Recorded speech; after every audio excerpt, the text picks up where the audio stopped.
A kids podcast. You can go slow. A kids podcast about. Hi, grown-ups. Mental wellness begins early.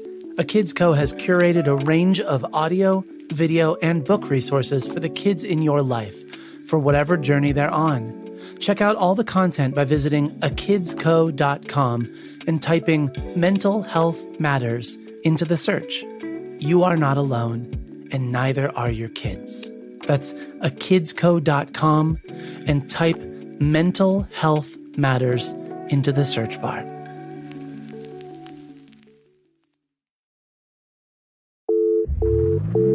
This is Sarah Jones Breaks It Down. I'm Sarah, and I'm here to help us better understand what's happening in our world. Why? Because as a journalist, that's my job. And this world isn't just filled with adults. Nope. It's our world. So every week we'll talk about the stories that you may overhear some adults talking about, and we'll break it down.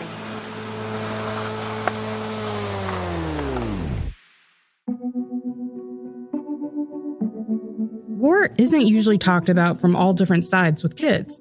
That's why we've spent the last few episodes breaking it down. We've talked about what war is and who it impacts. You may have seen war scenes in movies, but is that what it actually looks like? Tara Madison is a U.S. combat veteran who served in Afghanistan. No matter where you're at, it's a lot of waiting around for certain missions. And sometimes, when a war is happening in one part of the country, the other part of the country is completely safe with no signs of bombings or guns or anything. Jenny Desjardins is a veteran of the Canadian military. While in the military, she served in Afghanistan and Bosnia.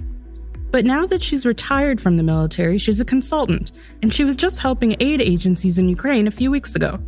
I just finished my mission in Ukraine. And, when you see Ukraine on TV, it is continuous bombings, it's destruction. Is that the entire country? Does the West look like that as well? No, the West is very safe. So the fighting, it's all in the East and in the South. So there, it's real war. So every day, they have something that is being launched and look like the houses are destroyed and it's very dangerous. But in the West, like Ternoblas in the West, it's safe, safer than Canada. So they don't have any fighting there for now. But that's just skimming the surface. So let's talk to some people who have witnessed war firsthand, whether as members of the military, peacekeepers, or civilians. Civilians are people who aren't directly involved with armed groups or the military. So how do wars begin? There isn't always a single moment like in Ukraine when Russia invaded, or in Sudan when the power-sharing agreement between the North and South expired. Sometimes the conflict starts and people don't even realize at that moment that what's happening is escalating into a war. For example, in 2011, a group of teenagers in a small Syrian city near the border with Jordan called Daraa spray-painted some graffiti on a wall that read, quote, "It's your turn, doctor." But Syria, like many, if not most countries around the world, is one where free speech isn't a legally protected right like it is in America under the Constitution. And usually that means criticizing the government or the president as the kids did in their graffiti. Ahmed is from Daraa. He was just a kid when this all started. You can't really talk about it. It's politics, anything about Assad family, anything about governments, you can't mention nothing about it. You can't really give opinion. You can't really mention it. Even you can't say like you Bashar or like you government or whatever. You can't really say that. It's tough. It's really tough because sometimes they arrest people and they put them in jail. The 70, 80, and the 90, and the 2000. You go to any prison in Syria, there's a ton of people inside. They never done anything wrong. They just spoke up. They just say something. So when the government captured the teenagers responsible for the graffiti, people took to the streets demanding their release. And the people that were saying, no, it's fake, it's just in the sky, they are shooting in the sky. Don't worry about it. Don't go anywhere till the first person fall on the ground. They know it's real. But it was this reaction of the protesters to the live ammunition that made the world realize things were different this time. This wasn't just about the teenagers. This was about freedom and change. One of the protesters said, in Arabic it's called al-maut wal al-madalla, which loosely translates in English as death is better than living in disgrace.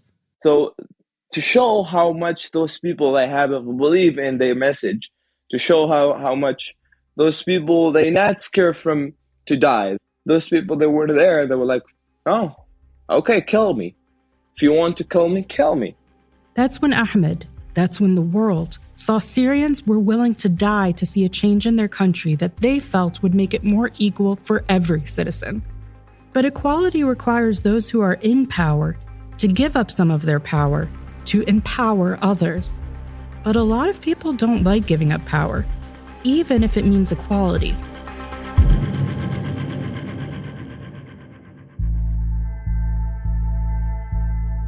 If a protest is happening, Friday is commonly a day for the protests in the Middle East. And every Friday it was a day where people will die. Because the regime, the worst things people hate is when a helicopter come up. Because when they are throwing those bombs, and that's really bad, because when the bomb come, it can actually hit like over 6th floor or 7th floor building. It's a concrete building. It can be in the ground from that bomb.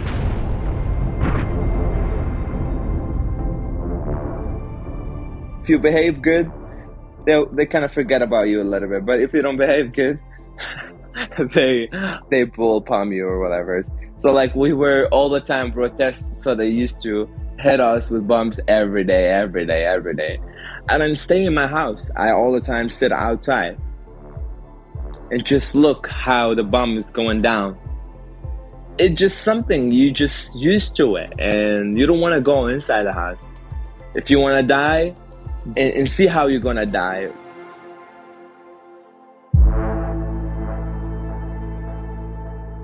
As a U.S. combat veteran, during her service, Tara spent most of her time on base in Afghanistan. Where I was at, it was a small base, and it was considered a blackout base, so there was no lights at night.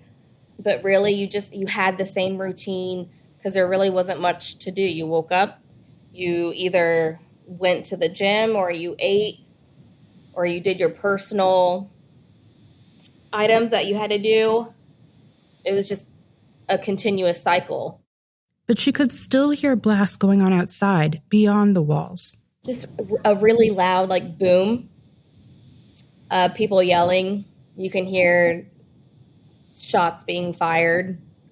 So it sounds like what you hear, like, in the movies, just a lot louder. Probably what's changed me the most is being more aware of my surroundings and just really watching and being more, I don't know. Like hypervigilant? Yes, that is a good word. And in war, people die. You always have that feeling of being afraid, of not knowing like what's going to happen next or the next day. I did have a battle buddy that I lost, not when I was there, but he was actually stationed in Iraq back in 2009. And him and a couple of his battle buddies lost their lives. Well, in my small town where 5 people die, one of them in my family. Ahmed is one of the lucky ones. He and his entire immediate family made it out of Syria. But I remember the stories of 2 families I shared from the war that were far too common. One was of a young brother and sister who lost both of their parents and were being raised by their older cousin who was still quite young himself. I also remember a mother who lost all 4 of her children when her home was hit by a chemical weapon while she was at work. Chemical weapons are illegal, but in life, there will always be people who break rules. At the end of this series, we'll talk about the rules of war and an international court that helps to hold war criminals accountable.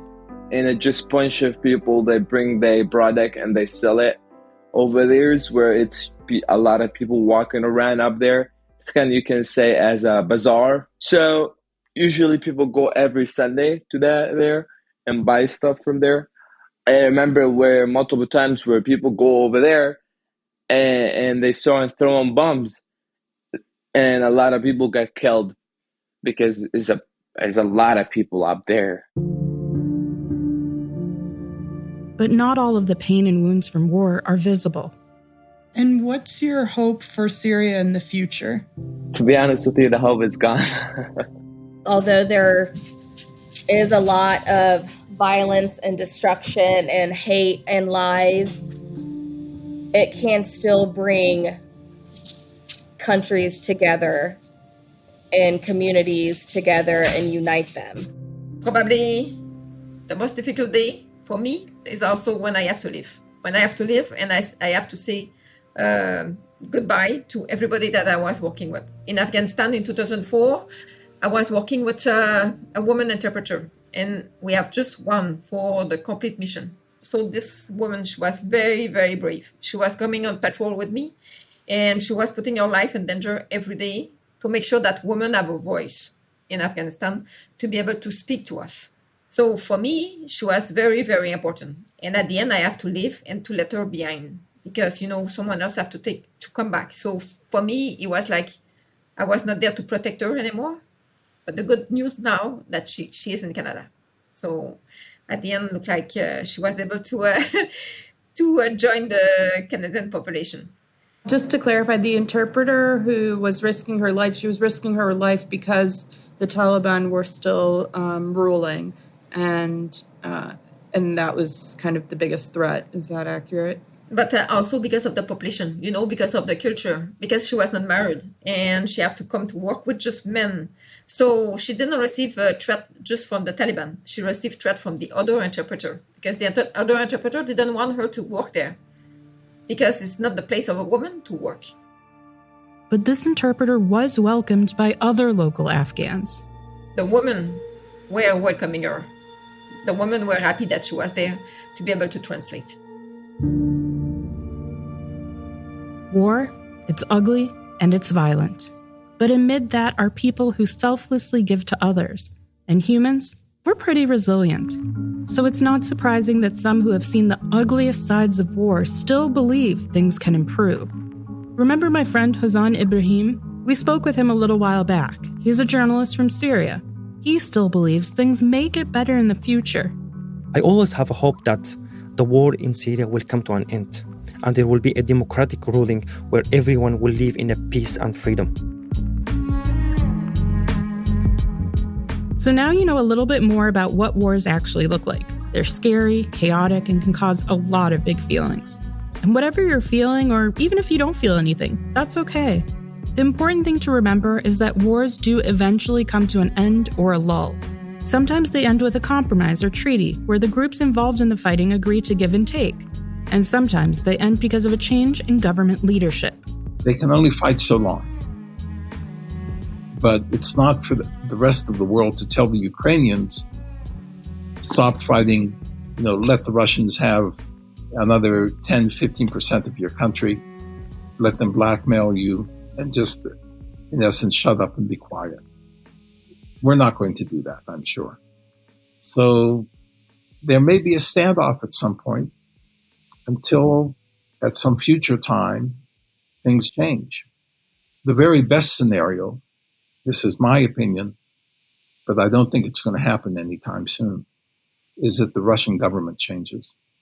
And here, while I've used the name Putin a lot, the truth is wars are not started by one person.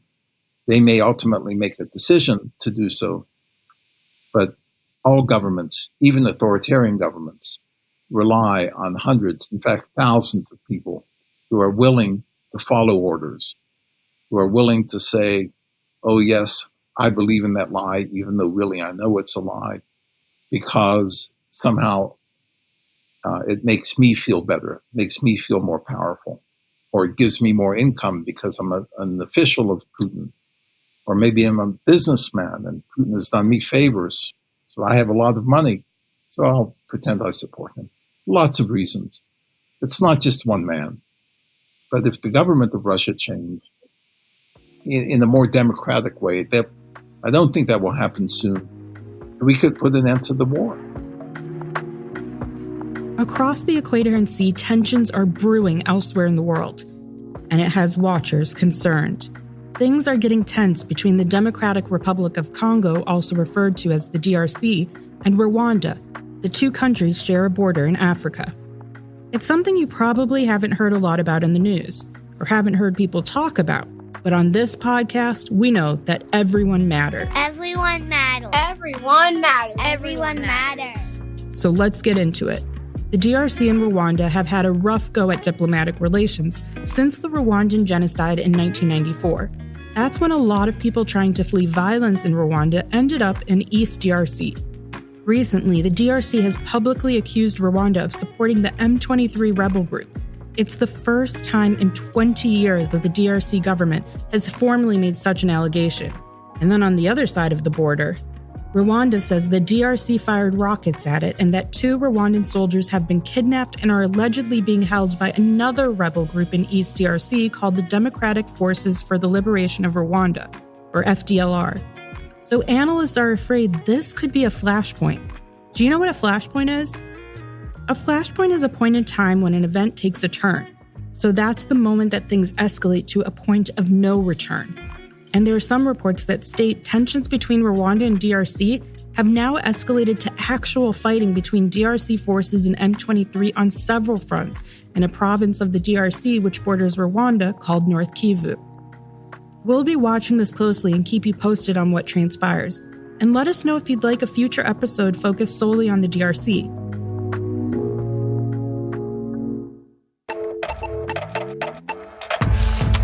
Thank you for listening and for breaking it down with me today.